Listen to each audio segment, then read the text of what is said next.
अच्छा, हम देख रहे हैं कि पुनीत वशिष्ठ अच्छा, हंस रहे हैं आप। अब घूम फिर के देखिए, मुझे आना तो था ही। अच्छा, पॉडकास्ट कैसे पूरा होगा? वो डी ग्रेड के एक्टर को लेना ही था। अब एंड में आना ही था वहां पर। जी। आजकल वीडियो बहुत बना रहे हैं आपके खिलाफ, भर भर के आपको गालियां दे रहे हैं। देखिए, मुझे लगता है जो जिसकी अपब्रिंगिंग होती है वो उसी हिसाब से अपने शब्दों का प्रयोग करता है, अपने शब्दों को रखता है। तो मैंने एक पॉडकास्ट में बोल दिया था कि वो 11 फेल है, तो उनको बहुत बुरा लग गया, तो उन्होंने कह दिया नाजिया की डिग्री फेक है। तो अभी मैंने बॉम्बे हाई कोर्ट में इस बार मैंने केस किया है। हाँ। और शायद उनको अभी तो क्योंकि विंटर वेकेशन की वजह से बंद हो जाएगा, 18 या 19 जनवरी को उनको नोटिस मिल जाएगा। तो मैं बुला करके कोर्ट में दिखाऊंगी अपनी डिग्री। और मैं खुद ही पिटिशनर हूँ, मैं खुद ही काउंसिल हूँ। तो बोल रहे हैं, बोलने दीजिए। हर्ट नहीं होता? एक चीज़ स्टार्टिंग में बहुत हर्ट हुआ था, बहुत तकलीफ हुई थी, मतलब रोना धोना भी कर लिया था मैंने, लेकिन अब हर्ट नहीं होता है। अब तो मुझे हंसी आती है। अभी जैसे ही आपने नाम लिया तो मैं बहुत ज़ोर से हंस दी। हाँ। अब मुझे हंसी आती है। देखिए, अगर पुनीत वशिष्ठ जी ये कहते हैं कि मैंने उनकी माँ को गाली दिया है, उनकी बहन को गाली दिया है, उनकी माँ बहन को के साथ बदतमीज़ी की है, तो मुझे लगता है कि कोई प्रूफ तो होगा उनके पास, कोई सर्कमस्टांसेस, कोई सिनेरियो तो होगा उनके पास कि मैंने किस मौके पर दिया है। मैं उनकी माँ से मिली ही 2 बार हूँ, और मैं बैठ करके 4 शब्द ही बोली तो मैंने बैठते ही गाली देना स्टार्ट कर दिया क्या? बहन से मैं मिली ही नहीं हूँ। एक बहन से मैं मिली तो उनके मैसेजेस मेरे फ़ोन पे है।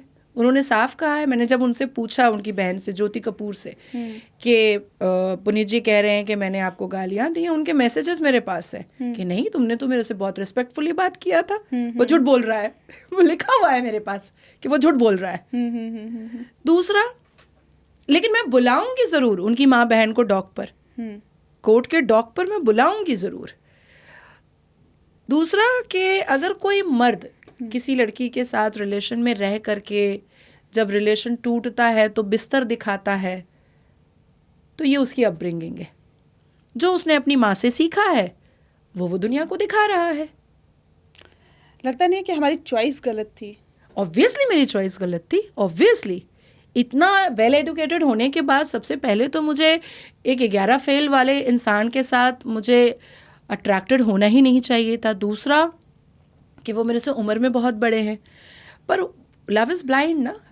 जब आप किसी के साथ आकर्षित हो जाते हो, जब आप किसी को बहुत मन से प्यार करने लगते हो, जब आपको किसी से बातें करना बहुत अच्छा लगता है, जब आपको किसी के साथ रहना बहुत अच्छा लगता है, तो हम उसकी बुराइयों को और उसकी कमियों को बिल्कुल नहीं उठाते हैं। मैंने पुनीत वशिष्ठ जी को कभी नहीं बोला कि आप 50 साल के हो, ठीक है, इट्स ऑल राइट, क्या हो गया। मैंने कभी नहीं उनको ये फील कराया कि आप 11 फेल हो। अरे आजकल तो 6-7 में पढ़ने वाले बच्चे जो इंग्लिश स्कूल में पढ़ते हैं वो अंग्रेजी बोल लेते हैं। लेकिन अगर 2-4 जो इंग्लिश वर्ड मैंने उनको लिख करके भेजा, मेरे पास प्रूफ है कि उन्होंने बोला कि मुझे गूगल सर्च करना पड़ेगा। आई हैव प्रूफ कि मुझे गूगल सर्च करना पड़ेगा। तो गलती तो मुझसे हुई, एक व्यक्ति के सिलेक्शन में मुझसे बहुत बड़ी गलती हुई है, लेकिन इस गलती से मुझे सीख भी तो मिली है। वक्त पे आँख खुल गई। हाँ, और सीख भी तो मिली है कि माँ अगर बेटे को अच्छी परवरिश देती है तो बेटा किसी भी महिला को असम्मानित बिस्तर दिखा के तो नहीं कर सकता है। मुझे लगता है कि मैं जो बेटा पाल रही हूँ वो नजरें झुकाकर आपसे भी बात करेगा। इवन मुझे बुरा लगना तब स्टार्ट हुआ था जब पुनीत वशिष्ठ जी ने मेरे बेटे के बारे में बहुत बदतमीजी से बात किया था। जैद कैसे बात करता है ना, मम्मा नाली है, मम्मा नाली है। मैंने कहा ये क्या बात कर रहे हो आप, वो ऐसे क्यों बात करेगा। हाँ, थोड़ा सा ऐसे करके बात करता है ना। मैंने कहा बिल्कुल नहीं।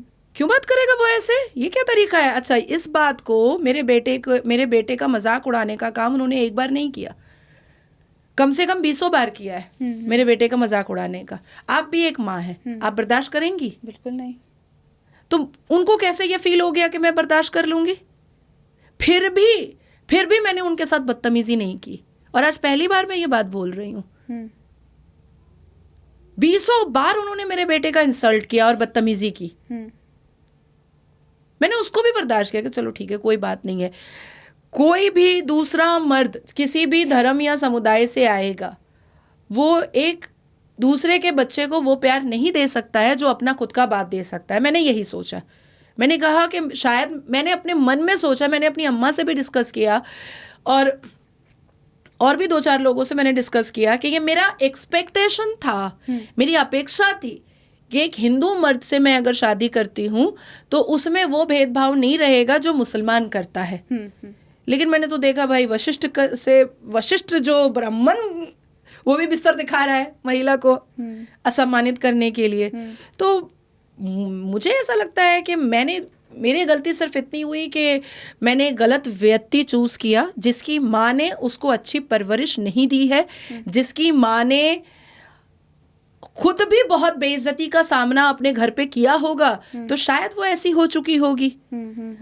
और मुझे लगता है कि अगर मैंने 4-5 बार किसी के लिए कह दिया ना कि मेरी माँ को उसने बेइज्जत किया है, तो मेरी माँ तो एक वीडियो बना के डाल देगी कि किसी ने मुझे बेइज्जत नहीं किया, नाजिया हवाबाजी कर रही है। मेरी माँ तो ऐसी है। हाँ। क्योंकि मेरी जो परवरिश है नेहा, उसमें माँ बाप का सपोर्ट बहुत है, लेकिन अच्छी चीज़ों में। आज मैं अगर बेवजह किसी को गालियां परोसने बैठ जाऊं, विद इन अ सेकंड मेरी माँ का कॉल आएगा, क्या बकवास काम हो रहा है, क्या बदतमीजी हो रही है, नहीं सक पा रही हो तो चुप हो जाओ। लेकिन माँ बाप की परवरिश को नीलाम मत करो। सही बात है। एक व्यक्ति मुझे पूरे भारत का बता दे कि किसी ने मुझे आवारागर्दी करते हुए देखा है, कि मैं दुनिया भर के मॉल में घूम रही हूँ, मैं दुनिया भर के मार्केट में घूम रही हूँ, मैं दुनिया भर के रेस्टोरेंट में खाना खा रही हूँ। नहीं, मेरा बचपन से ये नेचर नहीं रहा है। मेरा बचपन से ये नेचर नहीं रहा है। मैं अगर, मेरे पास अगर वक्त तो होता भी है तो मैं अपने दिल्ली वाले घर के टेरेस में जो फैलती हूँ तो फिर शाम हो जाती है। तो ये मेरा नेचर नहीं रहा, क्योंकि मेरी अपब्रिंगिंग नहीं रही है। अब आप सोचिए कि जिस पुनीत की माँ के सामने पुनीत जी रंग बिरंग की लड़कियां लाते थे, और गांजा भी हो रहा है, चरस भी हो रहा है, कोकीन भी हो रहा है, दारूबाजी भी हो रही है, स्मोकिंग भी हो रही है, और सेक्स भी हो रहा है, और माँ मना नहीं करती थी। वही जुहू वाले घर में दुनिया भर की अश्लीलता हुई है। उमरगांव वाले घर में बंगाल की उनकी एक प्रेमिका आकर के रही है, माँ साथ में थी। तो अब आप सोचिए कि ऐसी माएँ जो परवरिश दी है, इसीलिए बेटा बिस्तर दिखा रहा है। लेकिन इतने टाइम तक आप रिलेशन में रही, आपको कभी एहसास नहीं हुआ कि ये इंसान ऐसा है, इसका बैकग्राउंड सही नहीं? मैं तो 3.5 महीना ही रिलेशन में रही थी। तो 3.5 महीना, 3.5 महीने में मैं कितनी बार मिली हूँ, ये भी तो आप सोचे। 3.5 महीने में मैं मिली हूँ एक बार। 3.5 महीने में आपने डिसाइड कर लिया कि आप शादी करेंगे? हाँ। अरे डिसाइड तो Day 1 किया था। हाँ, Day 1। कैसे, क्यों? मुझे मतलब किसी इंसान पे आप इतना ट्रस्ट ब्लाइंड कैसे कर सकते हैं? मुझे नेहा साफ लगा था, कोई लव अफेयर नहीं, कोई डेट नहीं, कोई घूमना फिरना नहीं, कोई बदतमीजी मुझे नहीं करनी है, डायरेक्ट शादी। बहुत बड़ा रिस्क लेना जा रही थी आप। हाँ, मैं वो हाथ में हाथ डाल करके घूमेंगे फिरेंगे, डेट खेलेंगे, दुनिया भर के रेस्टोरेंट में जाएंगे, फलाना करेंगे, धमाका करेंगे, मैं इसमें जाना ही नहीं चाहती थी। डायरेक्ट शादी, और अनाउंस भी कर दिया मैंने उसको छुपाया भी नहीं कि घूम रहे हैं फिर रहे हैं, किसी ने चुपके से फोटो ले लिया, नहीं, वो नहीं हुआ है, मैंने बताया है दुनिया को। क्योंकि मैं बिल्कुल प्योर थी, मुझे कोई रिश्ता छुपाना ही नहीं था। क्यों छुपाऊंगी मैं रिश्ता? मैं कोई हराम का काम करने तो नहीं जा रही थी, मैं कोई बदतमीजी तो करने नहीं जा रही थी, मैं शादी करने जा रही थी एक व्यक्ति से, एक बंधन में बंधने जा रही थी, मैं एक पवित्र रिश्ता रखने जा रही थी, तो मैं क्यों छुपाऊंगी? मैं गलत नहीं थी। अभी वो वीडियो बना करके बोल रहे हैं मेरी बिना इजाजत के उसने मीडिया में बोल दिया था। तो भाई तुम 1000 लड़कियों के साथ सेक्स करके तुम उसको छोड़ते आए हो, तुम छुपाना चाहते थे। लेकिन मैं ऐसे परिवार से नहीं हूं कि मैं किसी के साथ जुड़ूं और मैं उसको छुपा लूं, क्योंकि मैं अगर किसी के साथ जुड़ रही हूं तो मैं 7 फेरे लूंगी। सही बात। I am not toy. मैं किसी को खुद से खेलने नहीं दे सकती हूँ। ये उनकी परवरिश थी कि उनकी माँ के नजरों के सामने वो 10 लड़कियों को लेकर आते थे, नशा भी होता था, सेक्स भी होता था और टाटा बाय बाय भी होता था। इसके लिए उन्होंने वीडियो पे बोला है कि मुझसे बिना पूछे उसने मीडिया को बता दिया था। तो भाई तुम मेरे से घंटों बात कर रहे हो, तुम मेरे से मिल रहे हो, तुम मेरे से मिलना चाह रहे हो और उसके बाद फिर तुम कह रहे हो कि मैं मीडिया को ना बताऊं। तो मतलब तुमने मुझे क्या समझा था? तुम्हारा दिमाग अश्लील था, मेरा दिमाग अश्लील नहीं था। द सेकेंड थिंग इज कि आप सोचो कि ये इतना झूठ बोले जा रहे हैं अपने वीडियो में, इतना झूठ, और माँ को कोई फर्क नहीं पड़ रहा है, कोई फर्क नहीं पड़ रहा है।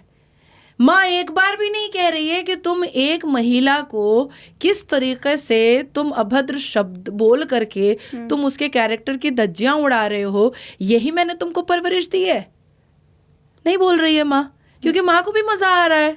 शायद इतने ज़माने से वो छोकरीबाजी, लौंडीबाजी और घर में ही पब क्लब देखते देखते माँ को भी मज़ा आ गया। इवन मुझे पुनीत वशिष्ठ जी ने खुद बताया था और मेरे पास वो मैसेज भी है कि मेरी माँ तो मेरे बहन और जीजा के साथ बैठ करके दारू पीती थी। अब क्या कहिएगा सनातन, अब क्या कहिएगा ब्राह्मण।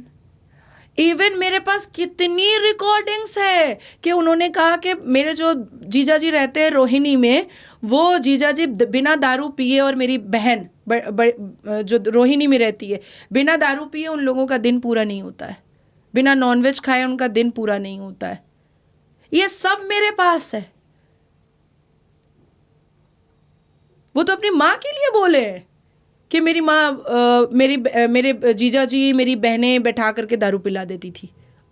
अब हम लोग दोनों माँ बेटा बिल्कुल अलग हो चुके हैं, हम लोग बहुत संस्कारी हो चुके हैं, हम लोग बहुत वशिष्ठ वाले हो चुके हैं। तो आप कौन से संस्कारी और वशिष्ठ वाले हो चुके हो? ठीक है, रिश्ता खत्म हो गया, आप भी चुप रह जाते, मैं तो चुप थी ही, मैं तो चुप थी ही, आप भी चुप रह जाते। जैसे अच्छे तरीके से जुड़े थे वैसे ही अच्छे तरीके से हट भी गए थे। मैं तो लड़ने नहीं गई थी, मैं तो आपको नोटिस भेजने के लिए नहीं गई थी। आपने तो बोल बोल करके बाप रे बाप। अच्छा आप देखो कि आप रिश्ता इतना प्योरिटी से चलाना चाहती थी कि आपने करवा चौथ का फास्ट। हाँ, मैंने कुछ नहीं छुपाया। हाँ, इवन अभी मैंने एक पॉडकास्ट में बोला कि रात में 2 बजे पुनीत जी को क्लासिक अल्ट्रा माइल्ड पीना था, तो सारे मेरे ड्राइवर जा कर के सीपी से लेकर के आया। तो उसमें मुसलमानों ने बहुत बोला, क्या कर रही थी रात में 2 बजे उसके साथ? अच्छा, धपाधप चल रहा था, घटाघट चल रहा था, सारे मुसलमानों ने बोला। सबने उस पर कमेंट भी किया है और बोला भी है। तो मेरी जो टीम है जो सोशल मीडिया देखती है वो भी मैम मतलब क्या ही बोले। अब आप सोचो कि जिस दिन वो क्लासिक अल्ट्रा माइल्ड आया था सिगरेट, वो दिवाली का दिन था और दिवाली वाले दिन में ब्लिंकिट पे पानी नहीं मिल रहा था, बिस्लरी, कोल्ड ड्रिंक नहीं मिल रहा था, क्राइसिस चल रहा था, स्वीट्स नहीं मिल रहा था। तो ऐसा नहीं है कि हम लोग रिफॉर्म नहीं हुए हैं, हम लोग भी रिफॉर्म हुए हैं। मैं भी आईफोन ही यूज़ करती हूँ और मेरे भी फ़ोन में ब्लिंकिट ऐप है। तो जिस मुसलमानों ने ये कहा, ये रहा ब्लिंकिट ऐप मेरे फ़ोन में। लेकिन दिवाली के वक्त में या कोई भी फेस्टिवल होता है तो वो क्राइसिस आ जाता है। तो पहले हम लोगों ने कोशिश किया ब्लिंकिट से ही ढूंढने का, लेकिन क्राइसिस आ गया, नहीं मिला। और नीचे की जितनी भी जिस एरिया में मैं रहती हूँ पूरा सनातन, पूरा एकदम हिंदू, पूरी दुकानें बंद थी क्योंकि सब दिवाली के जश्न और इसमें थे।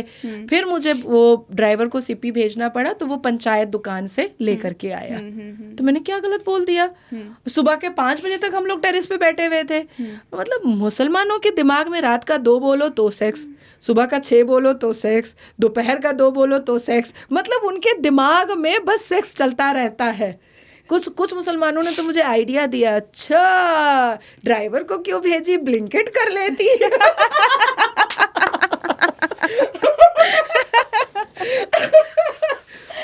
चलिए, बहुत बहुत बहुत शुक्रिया आपने नाज़िया, बहुत ही बिंदास तरीके से, जैसा कि आप अक्सर करती हैं, मतलब आपका जो अंदाज़ है, मतलब जो हमारे चैनल का नाम है, सवाल होंगे कड़क और जवाब होगा बेधड़क। तो आप बेधड़क हैं, सच में आप बेधड़क हैं, और बेधड़क तरीके से ही आपने तमाम सवालों का जवाब दिया। बहुत बहुत शुक्रिया आपका हमारे इस पॉडकास्ट में आने के लिए। तो इसी के साथ फ़िलहाल इस पॉडकास्ट में इतना ही। हम फिर हाजिर होंगे एक नई शख्सियत के साथ, और वो भी होगी आपकी डिमांड पर। मैसेज करके हमें बताइए कौन सी शख्सियत को लेके आना है, और फिर एक और पॉडकास्ट करेंगे। धन्यवाद, नमस्कार। नमः पार्वती पते, हर हर महादेव। हर हर महादेव।